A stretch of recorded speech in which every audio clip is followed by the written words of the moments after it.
berita untuk 3 hari pertama permohonan rentas sempadan Malaysia Singapura bermula Isnin ini telah penuh.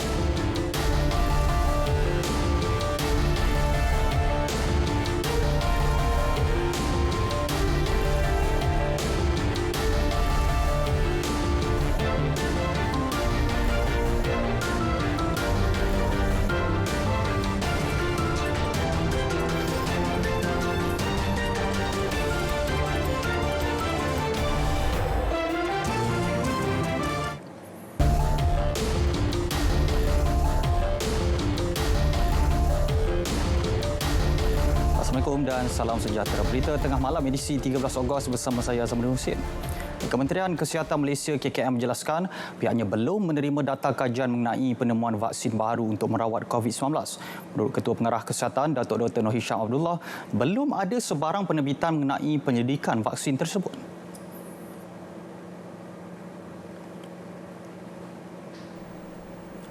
Ujarnya kajian perlu dilakukan sebelum pihak kementerian boleh mengesyorkan penggunaannya bagi rawatan kepada jangkitan COVID-19 di negara ini. Setakat ini hanya kita dapati daripada berita ada vaksin yang telah dilancar ataupun didaftarkan, tetapi tiada bukti-bukti saintifik yang dapat kita lihat dan kaji sebelum kita nak menggunakan vaksin.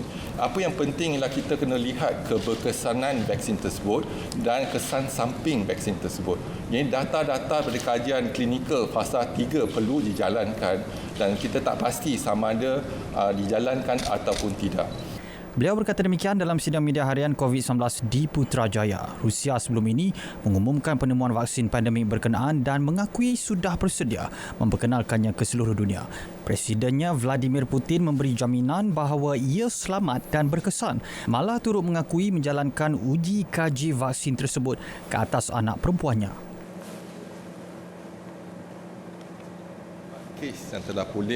Dalam perkembangan lain, beliau turut mengesahkan setakat ini pihaknya tidak menerima sebarang laporan berhubung kemungkinan kes COVID-19 dari Kompleks Mahkamah Kuala Lumpur.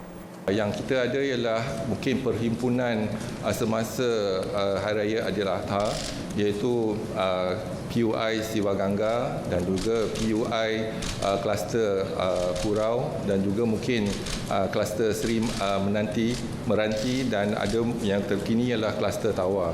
Walau bagaimanapun kita tak dapat lihat ataupun trend yang kes meningkat secara mendadak. Jadi apa yang penting ialah tiada laporan yang berkaitan dengan perhimpunan tersebut.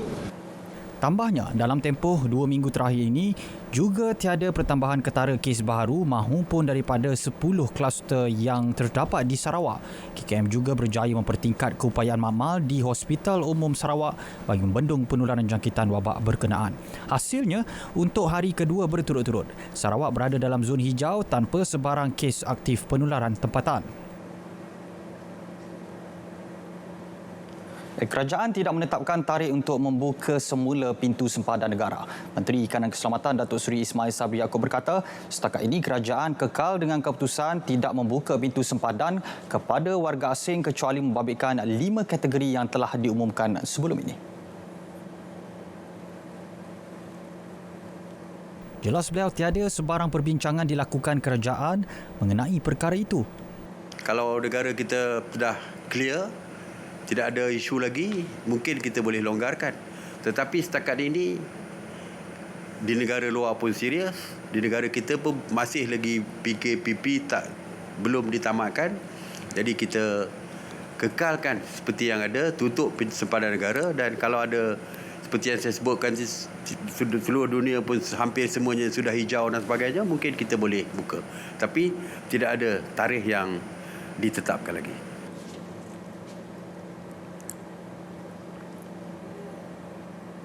Sementara itu, Tunku Mahkota Johor Tunku Ismail Sultan Ibrahim mengemukakan beberapa kebimbangan mengenai pelaksanaan prosedur operasi standard SOP rentas sempadan Malaysia dan Singapura ketika lawatan baginda di Kompleks Kastam, Imigresen dan Kuarantin Bangunan Sultan Iskandar BSI di Johor Bahru.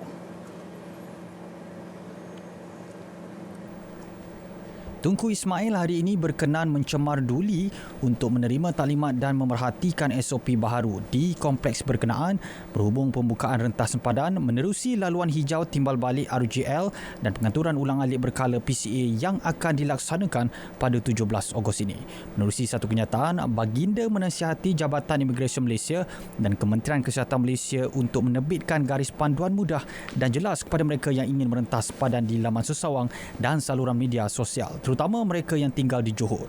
Pengarah Jabatan Imigresen Malaysia Johor, Baharudin Talib berkata, baginda berpuas hati dengan persiapan setakat ini.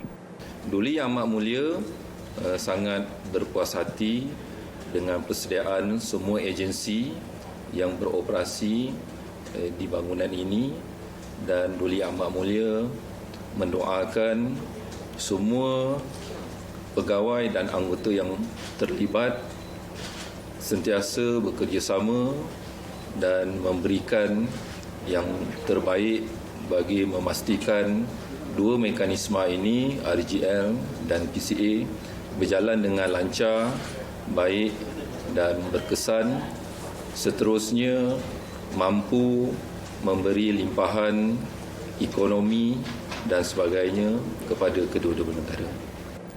Malaysia dan Singapura pada pertengahan bulan lalu bersetuju membenarkan rentas sempadan secara bersyarat menerusi RGL dan PCA. Kaedah itu melibatkan urusan perniagaan dan rasmi antara kedua-dua negara serta pemegang pas imigresen jangka panjang untuk tujuan perniagaan dan pekerjaan.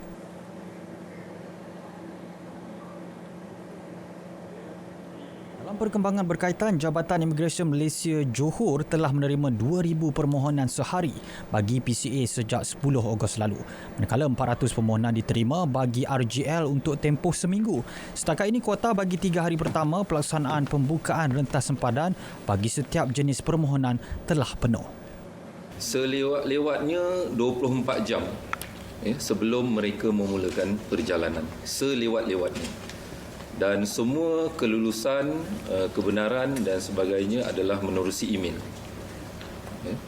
Mohon menerusi sistem dan immigration akan jawab menerusi email. RGL akan membabitkan perjalanan rentas sempadan bagi tujuan perniagaan dan rasmi, manakala PCA pula bagi pemegang pas imigresen jangka panjang di kedua-dua negara tersebut. RGL akan membabitkan had kemasukan 400 orang seminggu, manakala PCA 2,000 orang sehari.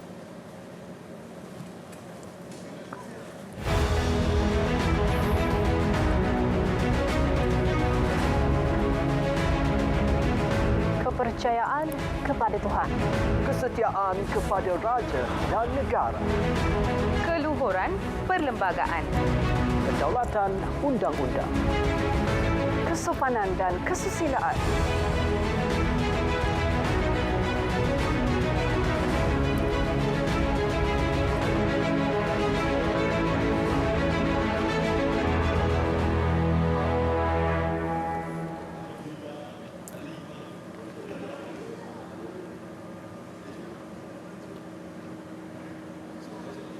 Bertemu kembali. Pengarah Jabatan Keselamatan Dalam Negeri dan Ketenteraman Awam Bukit Aman, Datuk Seri Akril Sani Abdul Wahab Sani dilantik sebagai pemangku timbalan Ketua Polis Negara berkuat kuasa hari ini. Pelantikannya itu susulan persaraan wajib Datuk Mazlan Mansor yang bermula esok.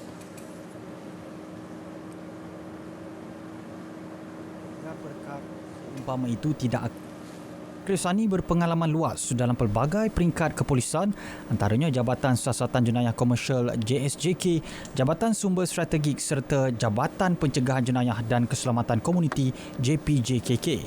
Ketua Polis Negara Tan Sri Abdul Hamid Bado berkata, PDRM masih menunggu perkenan daripada Yang di-Pertuan Agong berhubung penyandang jawatan timbalan Ketua Polis Negara sebelum mengumumkannya. Sementara itu, jelasnya kerajaan juga berhasrat mendapatkan khidmat Datuk Mazlan Mansor selepas persaraannya sebagai tanda pengiktirafan jasa besar beliau dalam PDRM.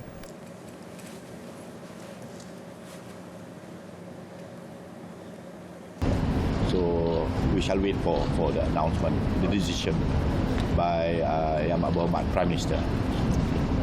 This is giving that due recognition to the post of the Deputy Inspector General of Police. InsyaAllah. Majlis serah terima tugas jawatan Timbalan Ketua Polis Negara itu diadakan di Dewan Sultan Haji Ahmad Shah, Maktab PDRM Ceras. Baik, Angkatan Tentera Malaysia ATM menerima permohonan maaf peniaga burger yang tular baru-baru ini, Asri Janggut, yang memberi gambaran negatif terhadap anggota keselamatan. Meskipun menyifatkan kenyataan itu keterlaluan dan mengguris hati warga ATM dan polis yang beragama Islam, Panglima Angkatan Tentera Jeneral Tan Sri Afendi Buang menerusi satu kenyataan berkata, manusia biasa memang tidak terkecuali daripada melakukan kesilapan.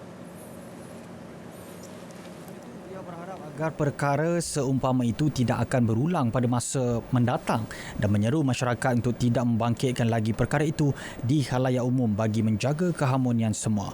Ujarnya semoga apa yang berlaku dapat dijadikan sebagai satu pengajaran kepada seluruh rakyat Malaysia agar sentiasa peka dan berhati-hati di dalam mengeluarkan kenyataan pendapat atau pandangan. Ini kerana apa jua alasan tanpa sebarang rujukan atau fakta yang boleh mencetuskan polemik tidak sihat. Asri Janggut atau nama sebenarnya Muhammad Asri Hamid telah membuat permohonan maaf itu melalui laman media sosial Persatuan Pengguna Islam Malaysia PPIM semalam. Cuba tanya anggota polis, subuh semayang tak? Ya, dalam perkembangan lain, isu-isu berkaitan penghinaan terhadap agama Islam, ajaran sesat, LGBT dan ateisme sering menjadi sasaran provokasi golongan liberal bagi mengelirukan umat Islam. Justru, Menteri di Jabatan Perdana Menteri, Datuk Dr. Zulkifli Muhammad Al-Bakri berkata, satu jawatan kuasa petugas penguatkuasaan isu-isu semasa agama di media sosial akan ditubuhkan. Jelasnya ini merupakan satu mekanisme terbaru dalam usaha memberi jalan kepada agensi penguatkuasaan agama mendepani isu tersebut. Matlamat kami bukan semata-mata dan bukan untuk menghukum, tapi untuk menyelesaikan masalah. Akhirnya semua akan jadi baik dan boleh menuju ke arah kehidupan yang amat harmoni. Itu cita-cita kami. Jadi pelaksanaan itu kita tengok ruang-ruang yang ada dan hasil daripada resolusi yang ada ini, jika sekiranya ada tambah baik, kita akan pertimbangkan dan kita akan kemukakan untuk sama-sama kita teliti dan kita akan bentangkan untuk dilaksanakan mengikut punca kuasa yang sedia. Beliau berkata demikian kepada pemberita selepas merasmikan persidangan meja bulat Jawatankuasa Task Force Penguatkuasaan Isu-isu Semasa Agama di media sosial anjuran Jabatan Agama Islam Wilayah Persekutuan Jawi di Ibu Negara.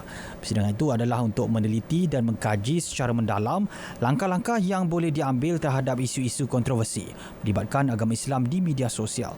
Ia mengambil kira aspek pendidikan atau tarbiyah, penerangan, pemulihan, pencegahan serta undang-undang. Ya, di Labuan, Mufti Wilayah Persekutuan Sahibu Samahah Dr. Lokman Abdullah mahu fatwa-fatwa semasa terus disebarluaskan untuk pengetahuan masyarakat Islam. Ia selaras dengan objektif pejabat mufti tersebut iaitu memandu umat Islam ke arah memahami dan menghayati syariat Islam berlandaskan Al-Quran dan As-Sunnah.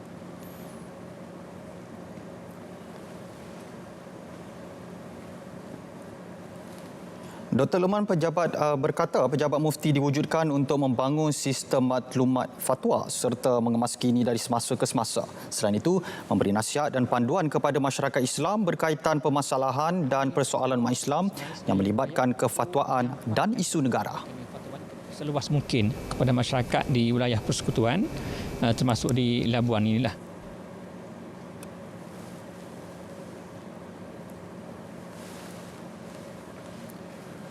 Satu memorandum persefahaman MOU di Meterai antara Kementerian Pembangunan Wanita, Keluarga dan Masyarakat KPWKM dengan Bank Islam Malaysia Berhad BIMB bagi memperkasa program kebajikan sosial berasaskan platform ekonomi digital.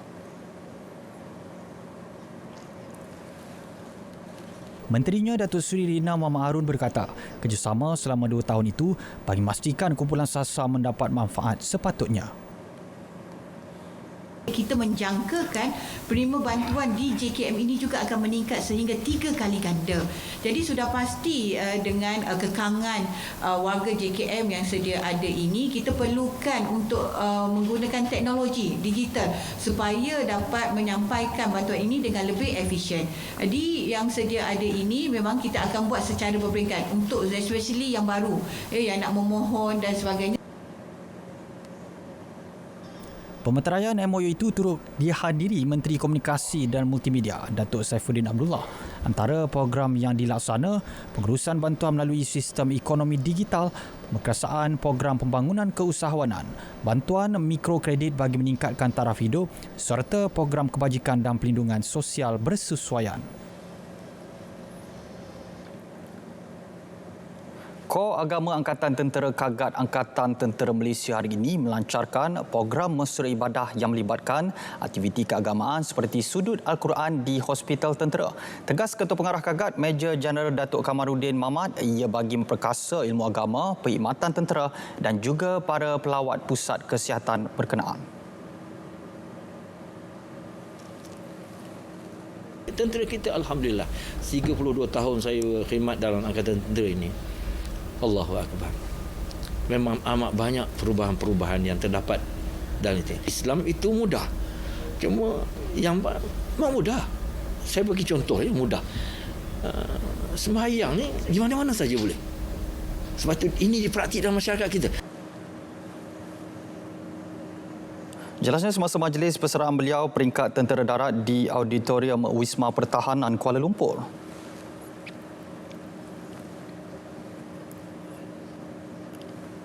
Seramai 42,000 nelayan di seluruh negara buat julung kalinya dibenarkan mencarum dalam skim pertubuhan keselamatan sosial Perkeso. Mengikut Akta Perkeso, Keselamatan Sosial Pekerjaan Sendiri 2017 Akta 789. Caruman di bawah skim Keselamatan Sosial Pekerjaan Sendiri SKSPS itu bagi menggantikan caruman insuran nelayan kelompok Lembaga Kemajuan Islam Ikan Malaysia LKIM yang akan dilaksana mulai 15 Ogos ini. Tinjauan RTM di Port Dickson mendapati rata-rata nelayan yang ditemui bersetuju dengan pelindungan berkenaan yang akan memberi manfaat kepada mereka dan keluarga. Menurut Pengerusi Persatuan Nelayan Kawasan Port Dickson, Muhammad Zulkifli Muhammad Taib, ia merupakan langkah tepat berikutan pendapatan golongan nelayan yang tidak menentu mengekang mereka untuk membuat simpanan dan pelaburan. Jadi bila kita ada bantuan kajian contoh untuk SOKSO ni, untuk pekerjaan sendiri ke, adalah tempat kita bergantung untuk harapan bila apa-apa berlaku kepada kita dan anak-anak kita terbela lah. Bekerja sebagai nelayan juga berisiko tinggi dan dengan adanya SKSPS, mereka dilindungi sekiranya berlaku kemalangan atau kematian. Oh, nelayan ni amat tinggi risiko dia. Seolah-olah kita ni bertarung nyawa lah. Kita tak tahu apa yang berlaku di lautan. Kadang-kadang kita rasa tak ada angin, tak ada ribut, tiba-tiba datang ribut dan semuanya. Jadi berlaku yang perkara yang tidak diduga lah. Jadi dia punya waris, anak-anak dia akan dapat dia punya faedah, dapat punya faedah daripada apa yang berlaku.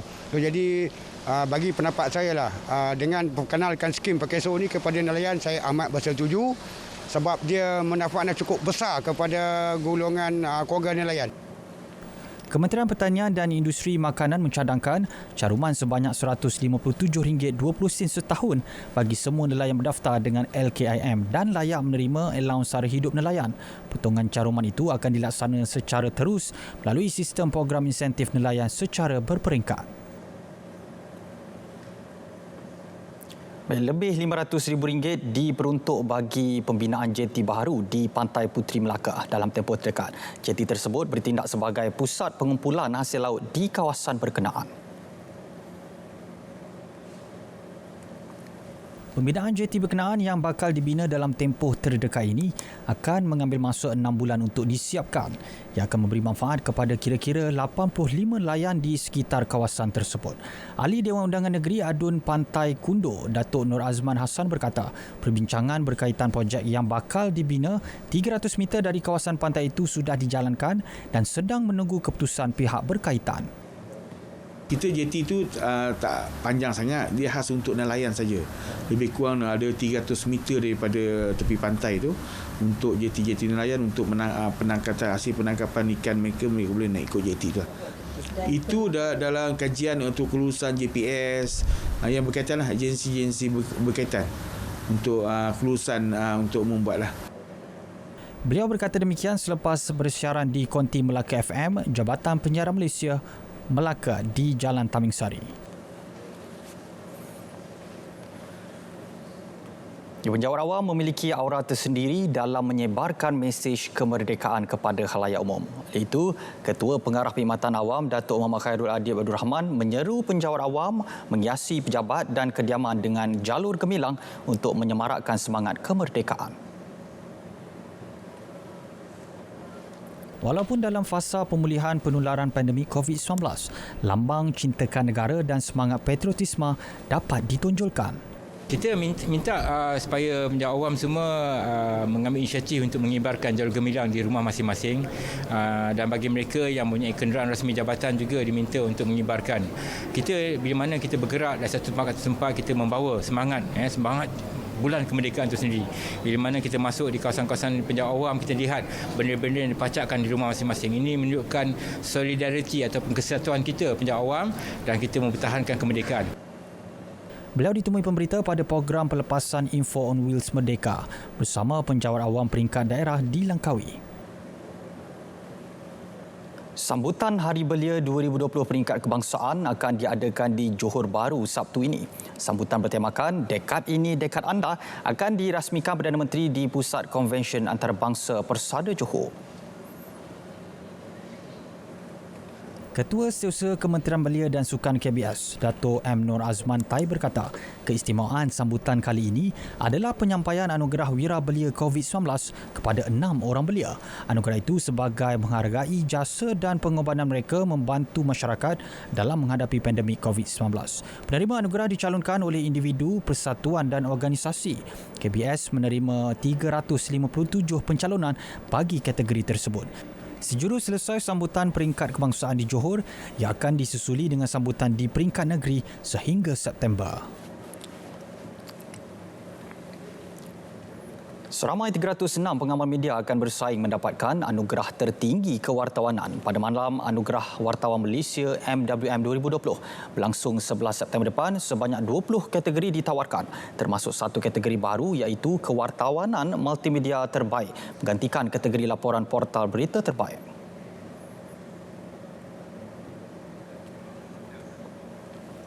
Menurut pengerusi MWM 2020, Datuk Dr. Chamil Waria, penyertaan tahun ini meningkat berbanding tahun lalu dengan kemasukan media baharu. Apa yang menarik ialah peningkatan itu dicerminkan oleh penyertaan daripada media alam maya, maknanya portal berita yang sebelum ini tak pernah masuk kepada menyertai HKM, tapi mereka masuk.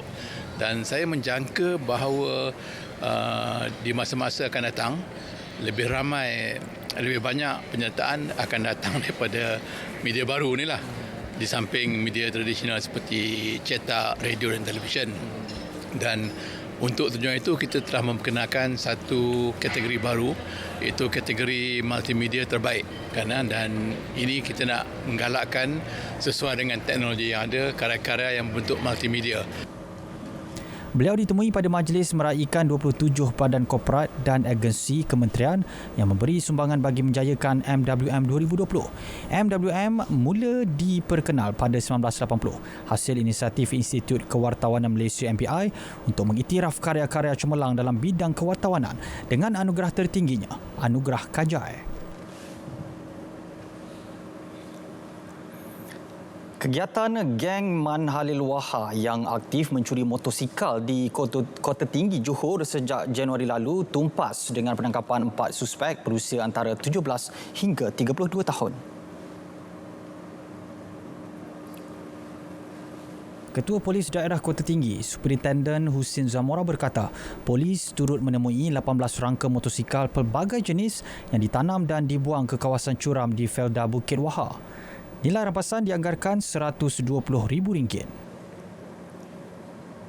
Setakat ini kita hanya jumpa melibatkan rangka motosikal Honda EX5 RXZ. Superbike belum jumpa lagi. Sebab Superbike ini almaklumlah dia mempunyai ciri-ciri keselamatan yang agak tinggi dan sukar berbanding dengan motosikal Kapcai ini. Semua suspek yang tidak bekerja termasuk seorang bawah umur yang tidak bersekolah itu direman sehingga 18 Ogos. Kes disiasat mengikut Seksyen 379A Kanun Keseksaan.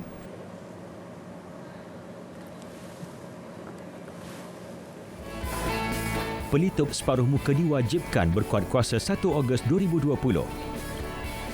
Pemakaian pelitup separuh muka diwajibkan di tempat awam dan sesak semasa menggunakan pengangkutan awam seperti bas, taksi, LRT, KTM, kenderaan e-hailing. Juga semasa berada di tempat awam seperti pasar awam, pasar tani, pasar malam, pasar raya, tempat tumpuan pelancong dan panggung wayang. Tidak diwajibkan memakai pelitup separuh muka semasa menggunakan kenderaan persendirian. Kanak-kanak berusia 2 tahun ke bawah dan kanak-kanak juga tidak digalakkan dibawa ke tempat awam yang sesak. Tidak diwajibkan memakai pelitup separuh muka ketika melakukan aktiviti fizikal serta semasa bersenam atau beriadah.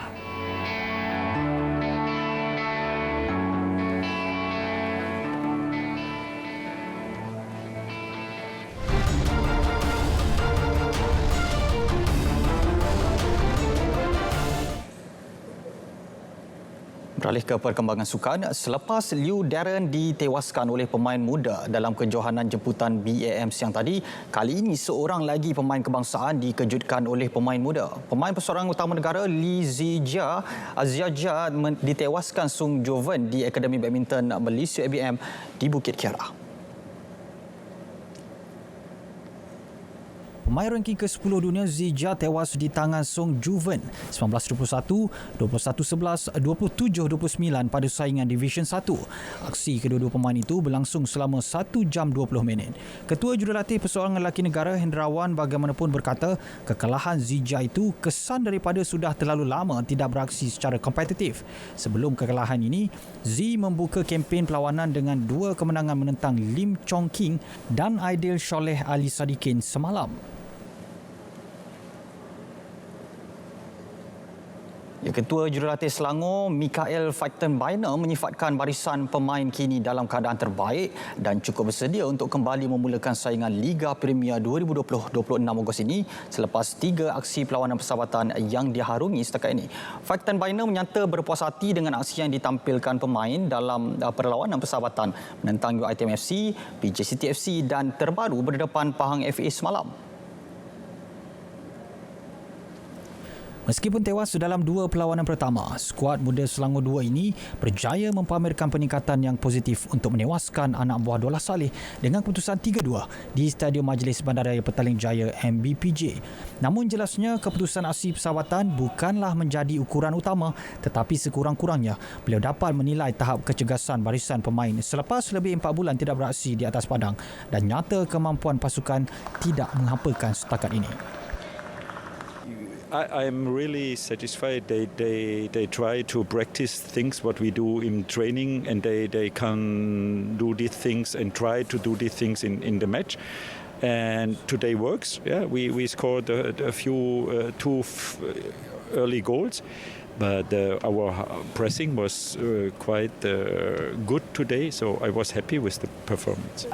Setakat ini tiada kecederaan serius dialami pemain dan untuk itu mereka perlu sentiasa berwaspada dalam setiap perlawanan persahabatan selepas ini bagi mengelak perkara yang tidak diingini berlaku. Fightenbeiner menggesa anak buahnya untuk terus mengekalkan momentum yang ada bagi berdepan pasukan Terengganu FC esok. Selangor 2 ketika ini menghuni tangga kelima Liga Premier 2020 selepas 4 perlawanan pada musim ini. Ya, saudara, berita tengah malam berakhir di sini. Rantaian jangkitan COVID-19 belum diputuskan sepenuhnya. Oleh itu, terus patuhi SOP. Tanggungjawab putuskan rantaian COVID-19 terletak pada kita semua. Dengan itu, saya Azamul Husin. Selamat berehat dan Assalamualaikum.